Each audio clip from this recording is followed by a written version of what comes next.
tawagan ng aking lola upang sabihin sa tatay kong labas na ako. At doon na-realize ni mama na naging cheater yung tatay ko at nagkaanak na pala sa una. Sinabi ng papa ko sa mama ko na ako lang yung nag-iisang anak nila, pero may naging anak na pala siya sa unang babae. At iniwan si mama nung nasabi na mabalik daw, pero hindi na pala natupad. At nung araw na din yun, si lola at si mama ko anong bubuhay sa akin, nagpapalaki. Sila na din yung naging nag-aruga at nagkandahirap sa anumang pagsubok na karanasan nila sa akin. Mabuhay lang ang tama.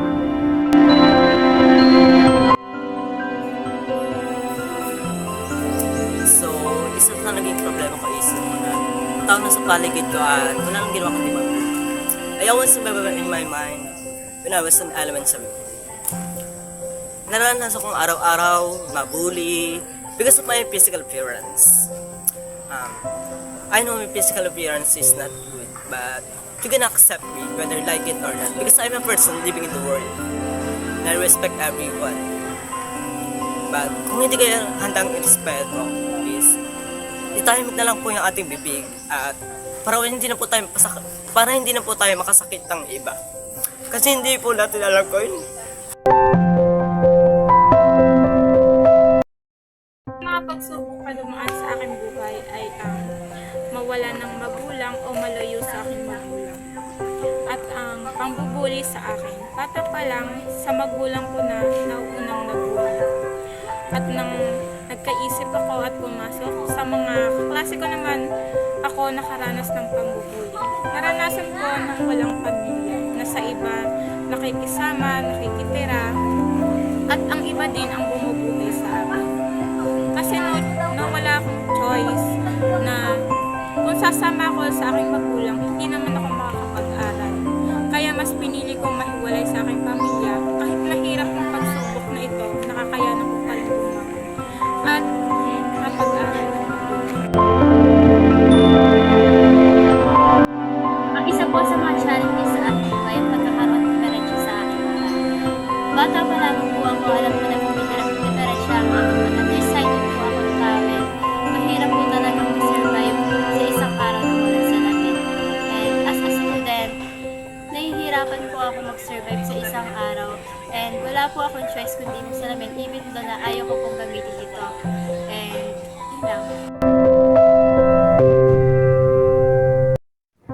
Ang mga challenges na aking nararanasan ay ang academic pressure mula sa dami ng mga gawain sa eskwelahan at mga pagsusulit. Ang mga pagtatalo namin magkakapatid sa loob ng tahanan at ang mga tungkulin namin sa loob ng bahay, katulad na lamang ng pagluluto at paglilinis ng bahay na lalong magpapadagdag sa aking pagka-stress. Kaya kayo, kayanin nyo dahil ito ay para sa inyo at para sa inyong pamilya. Hindi habang buhay mahirap. Talagang dadaan at dadaan tayo sa mga pagsubok na ating kinahaharapan. Minsan po hindi po ako nakakapasok sa school dahil po sa kakulangan sa pera. Sa halip na pangbaon ko po ay ginagastos na lang po namin sa bahay para po may pangkain kami. Tsaka po pag minsan hindi po nagpapadala yung tatay ko po.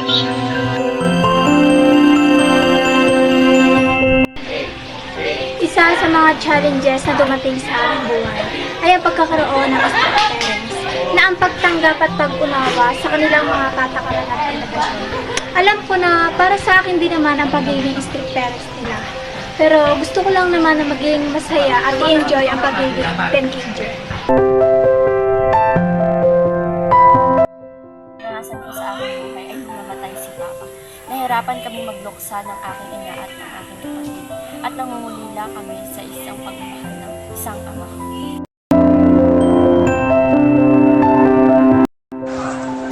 So, I was thinking and yep, I have encountered challenges in my life.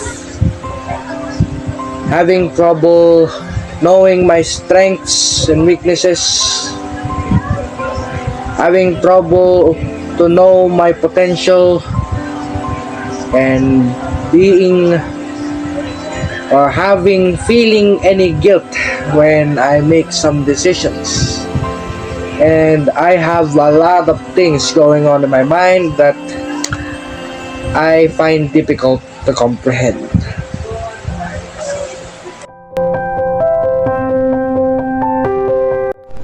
Isa sa mga challenges sa aking buhay ay ang pagkawala ng aking lolo.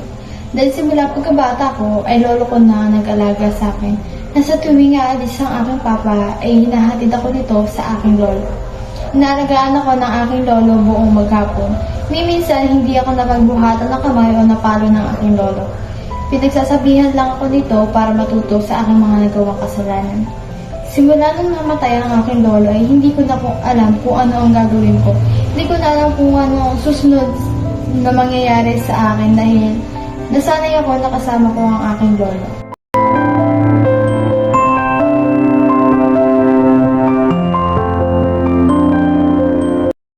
Kung may pagsubok man kayo sa inyong buhay, ay huwag kayo mawala ng pag-asa dahil malalampasan niyo rin ang mga bagay-bagay na yun.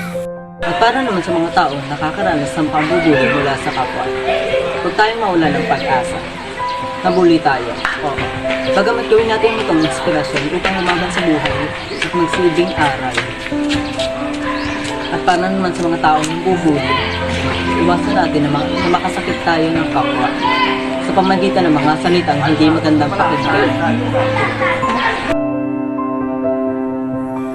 Sa lahat ng problema may solusyon. Hindi natin kailangan lumulunok sa isang problema na hindi natin kayang solusyonan. Kaya huwag tayong mawala ng pag-asa. Harapin natin to ng buong tapang, may disiplina, pagmamahal, at pinag-iisipan ng tama. Kaya habang nabubuhay, laban lang ng laban. Huwag tayong mawala ng pag-asa. Patuloy tayong mabuhay ng mapayapa. Pero huwag po natin kalimutan manalangin sa Panginoon araw-araw. Kaya nga po kayo niniwala sa kasabihang hanggat may buhay may pag-asa, laban lang. Para sa mga magulang na strict, mahalaga ang pagbalanse ng pagiging disiplinado at pagbibigay ng pagmamahal at suporta.